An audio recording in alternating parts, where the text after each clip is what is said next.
മാനസിക വിഭ്രാന്തിയുള്ള ഒരാളെ പോലെയാണ് ഇപ്പോൾ കേരളത്തിന്റെ മുഖ്യമന്ത്രി പ്രവർത്തിക്കുന്നത്.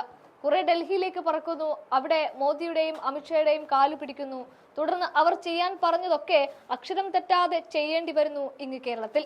എന്നാൽ മറുവശത്ത് CPI എന്ന സ്വന്തം മുന്നണിയിലെ പാർട്ടി മുഖ്യനെതിരെ വടിയെടുക്കുകയും ചെയ്യുമ്പോൾ ഇനി എന്ത് ചെയ്യണം, എങ്ങോട്ട് പോകണം, ഏത് കഥകിൽ മുട്ടണം? മൂന്നാം ഊഴം ഈ കണക്കിനാണെങ്കിൽ കിട്ടില്ല എന്നും ഏകദേശം ഉറപ്പായി. ഇനി ഇതെല്ലാം കഴിയുമ്പോൾ മകനെതിരെ ED അയച്ച നോട്ടീസ് വീണ്ടും വരുമോ തുടങ്ങിയ വലിയ ചോദ്യത്തിന് മുന്നിൽ പകച്ചുപോയി വെപ്രാളപ്പെട്ട് എന്തൊക്കെയോ ചെയ്തു കൂട്ടുകയാണ് സത്യത്തിൽ ഇരട്ടച്ചങ്കൻ എന്നേറെ വിശേഷിപ്പിച്ചിട്ടുള്ള മുഖ്യമന്ത്രി. എന്തായാലും ഇനി മുഖ്യമന്ത്രി പിണറായി വിജയനോടോ CPM എന്ന പാർട്ടിക്കോ തൽക്കാലം കൈ കൊടുക്കാൻ ഞങ്ങളില്ല എന്ന് പറഞ്ഞുകൊണ്ട് പൊട്ടിയും തട്ടി മാറി നിൽക്കുന്ന CPIയുടെ പാർട്ടി സെക്രട്ടറി ബിനോയ് വിശ്വത്തെയാണ് നമുക്ക് കാണാനാവുന്നത്. അവിടെയാണ് സമനില തെറ്റിയവനെ പോലെ മുഖ്യൻ അതിരൂക്ഷമായി പെരുമാറുന്നതും. അതായത് ഭക്ഷ്യവകുപ്പ് വിളിച്ചു ചേർത്ത യോഗത്തിൽ ക്ഷുഭിതനായി മുഖ്യമന്ത്രി പിണറായി വിജയൻ ഇറങ്ങിപ്പോവുകയാണ് ഉണ്ടായത്. നെല്ല് സംഭരണ യോഗത്തിൽ മില്ലുടമകളെ ക്ഷണിക്കാത്തതിനാലാണ് പിണറായി ക്ഷുഭിതനായത് എന്നാണ് നിരത്തുന്ന വാദം. ഇന്ന് രാവിലെ 9 മണിക്കായിരുന്നു യോഗം ചേർന്നത്.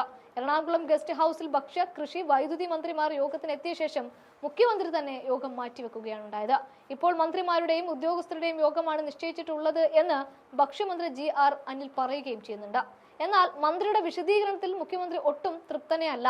അങ്ങനെ യോഗം മാറ്റിവെച്ച് ഇറങ്ങി പോവുകയാണ് ചെയ്തത്. ഇനി ഭക്ഷ്യമന്ത്രി GR അനിലിന്റെ നേതൃത്വത്തിലാണ് നെല്ല് സംഭരണ യോഗം നടന്നത്. ഭക്ഷ്യവകുപ്പ് ഇപ്പോഴുള്ളത് CPIയുടെ കയ്യിലുമാണ്.